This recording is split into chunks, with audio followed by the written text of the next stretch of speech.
नमस्कार, आदाब, स्वागत है आपका हमारे YouTube चैनल अपना जिला आजमगढ़ में। आज की खबर, उत्तर प्रदेश सरकार ने यूपी पुलिस भर्ती परीक्षा रद्द कर दी है। पेपर लीक होने का आरोप लगाकर पूरे प्रदेश में छात्र प्रदर्शन कर रहे थे। इसके बाद शनिवार 24 फरवरी को यूपी सरकार ने परीक्षा कैंसिल कर दिया। सरकार ने अगले 6 महीने में फिर से परीक्षा कराने की बात कही है। 17 और 18 फरवरी को यूपी के 75 जिलों में यूपी पुलिस भर्ती परीक्षा कराई गई थी। इसमें 48 लाख से ज्यादा परीक्षार्थी शामिल हुए थे। आजमगढ़ जिले के 68 केंद्रों पर 32,000 अभ्यर्थी शामिल हुए थे। जिले में परीक्षा से पूर्व परीक्षा में सेंधमारी कराने वाले गिरोह का खुलासा करते हुए 7 आरोपियों को 14 लाख के चेक के साथ गिरफ्तार किया था। अब जबकि प्रदेश सरकार ने यूपी पुलिस भर्ती परीक्षा कैंसिल कर दी है, ऐसे में अभ्यर्थियों का गुस्सा फूट पड़ा है। छात्रों का आरोप था कि परीक्षा से एक दिन पहले ही पेपर व्हाट्सएप और टेलीग्राम ग्रुपों में सर्कुलेट हो रहा था। आरोप था कि टेलीग्राम पर 100 रुपए में परीक्षा के पेपर बेचे गए।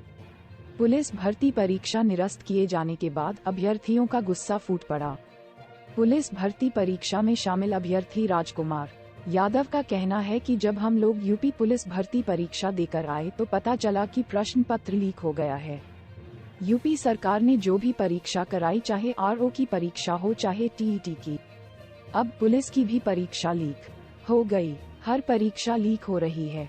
अभ्यर्थियों ने कहा कि जब हम लोग परीक्षा लीक होने का सबूत दे रहे थे तो पुलिस द्वारा मारा और धमकाया जा रहा है। ऐसी सरकार में अभ्यर्थियों को अपना हक मांगने पर लाठियां और धमकियां दी जा रही है। हमारी मांग है कि चुनाव से पहले नोटिफिकेशन निकालकर परीक्षा कराएं। चुनाव से पहले भर्ती नहीं कराए तो हम लोग सरकार हटाने का तरीका भी जानते हैं। कोई परीक्षा नहीं जो लीक न हो। अभ्यर्थियों ने कहा कि जब हम लोग सबूत दे रहे थे तो हमें धमकाया जा रहा था। हक हिस्सा मांगने पर एफआईआर मिल रहा है। हमारी मांग है कि 2 माह के भीतर परीक्षा कराई जाए। पुलिस भर्ती परीक्षा कैंसिल होने पर अभ्यर्थी सर्वेश यादव ने बताया कि परीक्षा देकर आया तो प्रश्न पत्र सोशल मीडिया में वायरल हो रहा था। इससे हम लोग बहुत ही हतोत्साहित हैं। हमारी मांग है कि इन गड़बड़ियों में जो लोग शामिल हों उन पर कड़ी कार्रवाई की जाए। इसके साथ ही 2 माह के भीतर दोबारा पुलिस भर्ती परीक्षा का प्रश्न पत्र कराया जाए। सपना था वर्दी पहनकर करूंगा सेवा। अभ्यर्थी घनश्याम यादव का कहना है कि हम लोग 2018 से पुलिस भर्ती परीक्षा की तैयारी कर रहे थे। हमारा सपना था कि वर्दी पहनकर सेवा करेंगे। जब परीक्षा देकर घर आए तो पता चला कि कोई पेपर 100 रुपए में तो कोई 150 रुपए में बेच रहा था। ये सरकार कागजों में बड़े बड़े दावे करती है कि घर गिरा दिया जाएगा, 1 करोड़ का जुर्माना वसूला जाएगा। इसके बाद भी लगातार गड़बड़ियां हो रही है। हमारी मांग है कि इस बार पूरी तैयारी के साथ परीक्षा कराई जाए, जिससे अभ्यर्थियों को किसी तरह की समस्या न हो। इन आरोपियों की हुई थी आजमगढ़ में गिरफ्तारी। यूपी पुलिस भर्ती परीक्षा में गड़बड़ी करने वाले 7 आरोपियों को आजमगढ़ पुलिस ने गिरफ्तार किया था।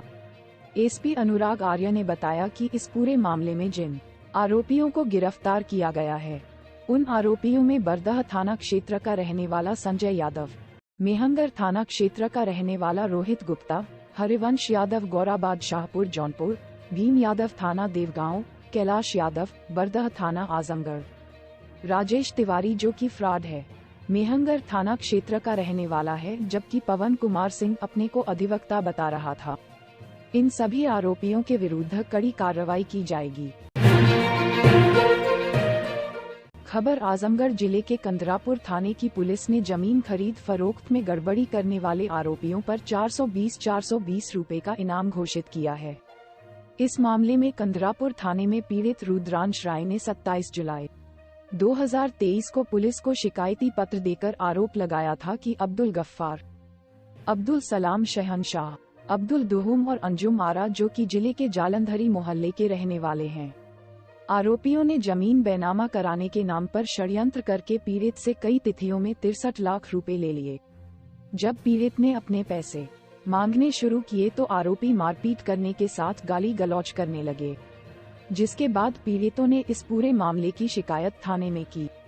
पीड़ितों की शिकायत पर इस मामले में मुकदमा दर्ज कर आरोपियों की तलाश शुरू कर दी गई। जिले के एसपी अनुराग आर्य ने इन फरार आरोपियों पर 420 रुपए का इनाम घोषित किया। फरार इन आरोपियों के घर पर 6 जनवरी को कुर्की का नोटिस भी चस्पा किया गया। नोटिस चस्पा होने के 1 माह भी जब आरोपी हाजिर नहीं हुए तो इनके घरों के सामानों को भी कुर्क किया गया। फरार आरोपियों अब्दुल सलाम, अब्दुल गफ्फार और शहनशाह की तलाश की जा रही है। पुलिस का कहना है कि जल्द ही इन आरोपियों को गिरफ्तार कर लिया जाएगा। थाना कंदरापुर पर जमीन की खरीद फरोख्त व धोखाधड़ी व कूट रचना करने वाले 3 फरार अभियुक्तों पर 420 रुपए का नगद पुरस्कार घोषित किया गया है।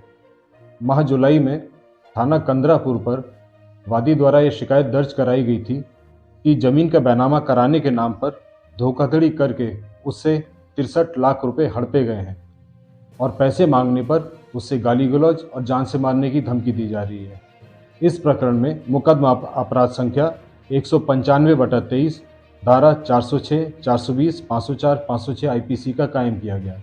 इस मुकदमे में अब्दुल गफ्फार, अब्दुल सलाम व शहनशाह, जो जलंधरी कोतवाली आजमगढ़ के रहने वाले हैं, ये वांछित चल रहे थे। इन तीनों अभियुक्तों पर 420 रुपए का नकद पुरस्कार घोषित किया गया। खबर आजमगढ़ में समाजवादी युवजन सभा के राष्ट्रीय अध्यक्ष दिनेश यादव का स्वागत किया गया। इस दौरान बड़ी संख्या में सपा के पदाधिकारी उपस्थित रहे। समाजवादी युवजन सभा के राष्ट्रीय उपाध्यक्ष डॉक्टर दिनेश यादव ने कहा कि मैं देश की सभी सम्मानित जनता का, पार्टी के सभी पदाधिकारी व नेताओं और कार्यकर्ताओं का आभारी हूं।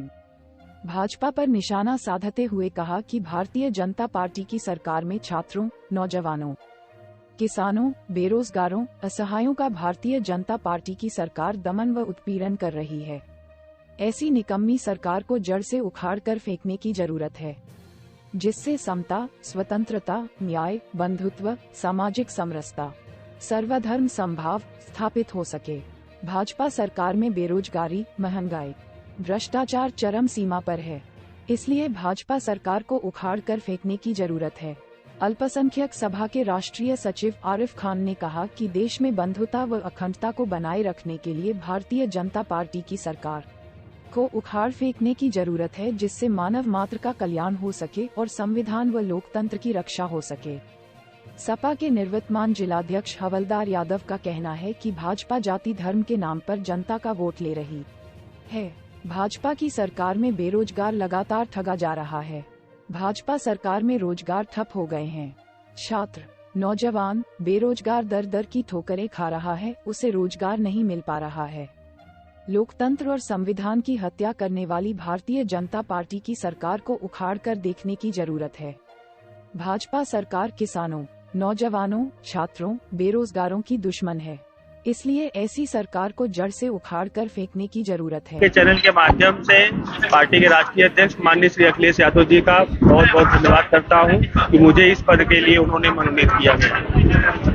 और रही बात लोकसभा के चुनाव की, तो लोकसभा का चुनाव आप मीडिया भाई देख ही रहे हैं क्या स्थिति है पूरे देश की। उत्तर प्रदेश में क्या स्थिति है, बेरोजगारी की क्या स्थिति है, महिलाओं की क्या स्थिति है, शिक्षा की क्या स्थिति है, स्वास्थ्य की क्या स्थिति है। कोई ऐसा एग्जाम नहीं है जिसका पेपर आउट ना हो जा रहा हो। उसमें सरकार क्या कार्रवाई कर रही है, हम नौजवानों के बीच में जाएंगे, अपनी बात बताएंगे। अखिलेश यादव ने जितना रोजगार दिया, पूरे उत्तर प्रदेश के इतिहास में किसी मुख्यमंत्री ने उतना रोजगार नहीं दिया। डिप्टी सीएम केशव प्रसाद मौर्य जी इलाहाबाद के रहने वाले हैं और उनके बारे में आपको जानकारी होगी कि बीजेपी में मुख्यमंत्री और डिप्टी सीएम दोनों लोगों के मुकदमे किसने वापस लिया, किस सरकार में वापस लिए गए। किसी मुख्यमंत्री डिप्टी सीएम के मुकदमे किसी ने वापस लिया? गुंडा कौन है, गुंडों की पार्टी कौन सी है, ये तो आपसे बेहतर कोई नहीं जान सकता।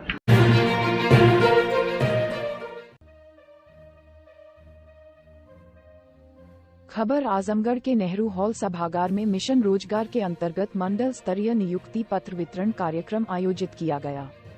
कार्यक्रम में मुख्य अतिथि के रूप में मंडलायुक्त मनीष चौहान शामिल हुए। उन्होंने उत्तर प्रदेश अधीनस्थ सेवा चयन आयोग व विद्युत सेवा आयोग द्वारा निष्पक्ष और पारदर्शी तरीके से चयनित अभ्यर्थियों को नियुक्ति पत्र वितरित किया गया। इस दौरान आजमगढ़ के डीएम विशाल भारद्वाज समेत विभिन्न विभागों के अधिकारी गण मौजूद रहे। कार्यक्रम में सबसे पहले मुख्यमंत्री द्वारा लखनऊ में नियुक्ति पत्र वितरण कार्यक्रम के शुभारंभ व संबोधन का एलईडी स्क्रीन पर लाइव प्रसारण किया गया। मुख्यमंत्री के द्वारा लखनऊ में नियुक्ति पत्र वितरण के बाद आजमगढ़ में भी नियुक्ति पत्र वितरित किया गया। इस दौरान आजमगढ़, मऊ व बलिया के नव चयनित अभ्यर्थीगण मौजूद रहे। आजमगढ़ के मंडलायुक्त चौहान ने बताया कि आजमगढ़, मऊ व बलिया के ऊर्जा विभाग, आयुष विभाग और चिकित्सा विभाग के लिए नवचयनित अभ्यर्थियों को नियुक्ति पत्र दिया गया है। वहीं विद्युत विभाग के चीफ इंजीनियर आशुतोष श्रीवास्तव ने बताया कि 77 टेक्नीशियनों को मंडल के तीनों जनपद के लिए नियुक्ति पत्र दिया गया है। लखनऊ से आयुष विभाग से आए डॉक्टर के भगत ने बताया कि मंडल के तीनों जनपदों के लिए 13 आयुष चिकित्सा अधिकारियों को नियुक्ति पत्र दिया गया। कमिश्नर मनीष चौहान ने कर्मचारियों को नियुक्ति पत्र देने के बाद कर्मचारियों को संबोधित करते हुए कहा कि सभी कर्मचारी मेहनत और पूरी ईमानदारी के साथ काम करते हुए अपने कर्तव्यों का निर्वहन करें, जिससे आम जनता की समस्याओं का समाधान हो। इसके साथ ही सभी कर्मचारियों को बधाई भी दी। इस अवसर पर बड़ी संख्या में विभागीय अधिकारी भी उपस्थित नियुक्ति पत्र वितरण का कार्यक्रम मंडल मुख्यालय पर हुआ है और इसमें 3 विभागों के अभ्यर्थियों को नियुक्ति पत्र का वितरण हुआ है, जिसमें ऊर्जा विभाग है, आयुष विभाग है और चिकित्सा विभाग है। तो उन सभी को आज यह नियुक्ति पत्र वितरण किया गया नवचयनित। सभी लोगों को बधाई देना चाहूंगा और आशा करूंगा कि वे अपने कर्तव्यों का निर्वहन अच्छे तरीके से करेंगे।